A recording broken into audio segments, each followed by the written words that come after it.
In the healthcare system, legal and ethical issues are considered especially heinous. At the ANU, the dedicated detectives who investigate these vicious felonies are members of an elite squad known as PBL-10. These are their stories. In April of this year, the Canberra Hospital faced the possibility of failing accreditation with 33 criteria not being met, 17 of which were related to governance. 2 of the missing criteria were rated as an extreme risk to patients, being linked to 4 suicides in the mental health ward and 1 suicide in the general medical ward over a period of only 3 years. But the problems don't stop there. The interim accreditation report also identified 6 high-risk criteria that were not being met, including the potential for a Legionella outbreak which had first been identified in December 2016. When asked for comment, a representative of the ACT government stated it was not uncommon for hospitals to receive an interim report with criteria that had not been met. Although this may be the case, and although the hospital rectified the missing standards and ultimately achieved accreditation in July, should we still be concerned? Is it enough to simply meet standards when faced with the pressure of losing accreditation, but not maintain an adequate level of care the rest of the time? Patient has a fractured fibula. Given him a mild sedative, so he can be able to go on tomorrow. Daddy's gonna be so excited. All good.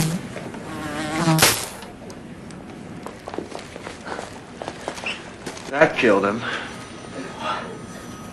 The Canberra neurosurgical inquiry started in 1997 when Dr. Gerard McLaren, former TCH director of the neurosurgical service, blew the whistle regarding Dr. Raymond Newcomb's incompetency. Dr. McLaren was successful but took a very long time because it wasn't appropriately and promptly dealt with. Back then, TCH did not have clinical governance pathways. The staff, including neurosurgeons, did not cooperate, and the Clinical Privileges Committee resisted external expert reviews of the practice of neurosurgeons.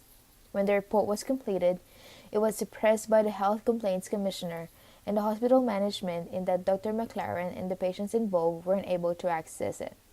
This showed that ACT Health and the people behind it were not willing to challenge negative workplace ethos and unfortunately had their own best interests at heart. They were committed to protect their own reputation than to ensure safe and quality patient care. Can you blow my whistle, baby, let me know. Girl, I'm gonna show you how to do it, and we start real slow. You just put your lips together and you come real close. Can you blow my whistle, baby, here we go. Not that kind of whistle. Harassment doesn't just exist between professionals. It can also happen to patients. In 2013, a woman was admitted to the Canberra hospital suffering salmonella poisoning. The man in the bed next to her was drunk, disruptive, and verbally abusive to staff and other patients. Despite this, the woman was left unsupervised in the bed next to him. After taking painkillers, this woman fell asleep. However, woke up later to the offender standing over her with her gown pulled up and his hands between her legs. As medical professionals, we have a duty of care to protecting our patients. In this case, the court awarded the victim $267,000 in damage at the expense of the ACT government.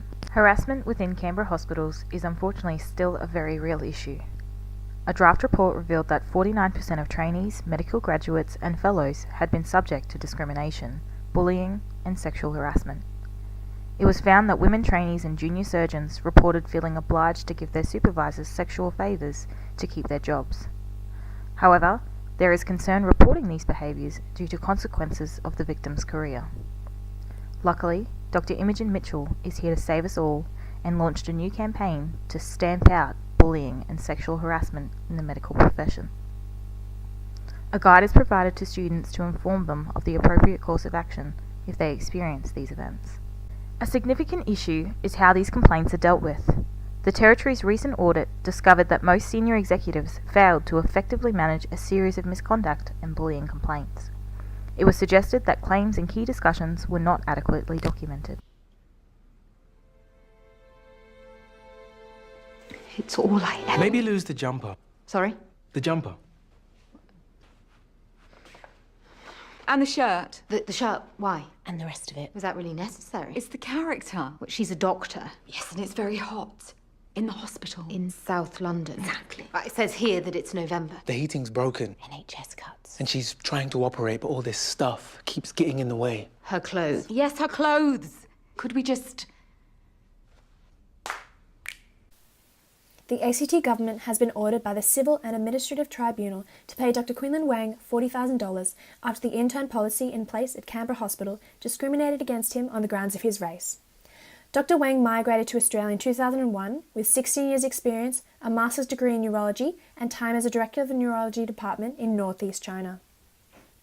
Professor Bowden, as Chief Medical Administrator for ACT Health, gave evidence that the reason for distinguishing between Australian and international graduates in the provision of internships is that Australian graduates are specifically trained for the Australian medical system and represent the best return on investment by the governments which fund medical students' education and internships.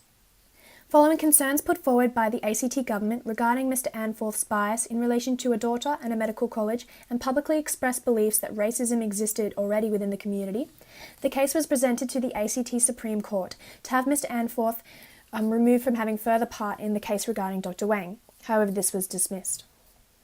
$40,000 compensation is to be paid to Dr. Wang for the anxiety, embarrassment and humiliation he suffered by the reason of the discriminatory conduct. The ACT government has been ordered to consider Dr. Wang on his merits for the next hospital intake. Who can tell me what artery goes above the optic chiasm to the cerebral hemispheres? Supermodel in the back. I'm fairly certain it's the anterior cerebral artery. What? The anterior cerebral artery. I'm not understanding a word that she's saying, and people, I can teach anyone. You just gotta speak English. I'm Australian. Still not getting it. Everyone leave. Guanwei's painting, Dao Island, is constructed with 48 canvases, illustrated with figures embarking on an immense sea journey to avoid Calamity Island, Trepidation Island, and make their way to Aspiration Island. Guanwei is a Chinese artist who came to Australia for a residency in Tasmania at the same time as the 1989 Tiananmen Square protests. Guanwei's works engage with hard-hitting concepts, such as politics and migration, in a light-hearted manner. This work explores many pressing issues such as dislocation from your home, the movement of people from land to land, and the fortunes and misfortunes of these migrations. This work can be related to the case of Dr. Wang and his fight against the non-merit-based intake policy for the Canberra Hospital. The work explores themes of loneliness and struggles associated with migration. Some figures are alone in their own personal island, and others embark on a new journey of trepidation. The expedition poses many risks, such as sea creatures and the possibility of death to reach the desired island. Dr. Wang spent years with bridging courses to meet the requirements to be an Australian healthcare professional, only to meet a roadblock as he is unable to be registered as an intern in his desired city. In Lucian Freud's painting After Cézanne, a man, said to be Lucian's own son, is comforted by two females. Sources say Lucian may have fathered as many as 40 children from as many as 500 lovers. This son, when he found Lucian, was not given the fatherly figure he craved, instead simply asked to model. The face of the son is that of despair and loneliness. We can draw relation to the deep despair that comes from a tyrannic power imbalance, a system that protects itself and prioritizes its own interests. Like Lucian, the power, to his son, the poor recipient of orders. Lucian only seeks to capture this intense emotion for his own artistic benefit. Thinking to the cases of sexual harassment in the Canberra Hospital, this issue was addressed but not as appropriately as it could have been, leaving the victims with compensation but still the haunting effects linger. ACT Health seeking to preserve its reputation while not making appropriate changes and seeking to protect the health and safety of the public, preventing this gross travesty from happening again. Like Lucian Freud will not stop his prolific love-making to spare the pain of his illegitimate children. The loneliness despite the company and the intense distress, as though he cannot bear the weight of his decisions, draw relation to the feelings of isolation that may be felt by the whistleblowers after their exposure of the inappropriate standards of care for the benefit of the greater good. Thank you for listening. Please sit back, relax and enjoy the talk from Tom Fonts, XO PBL10.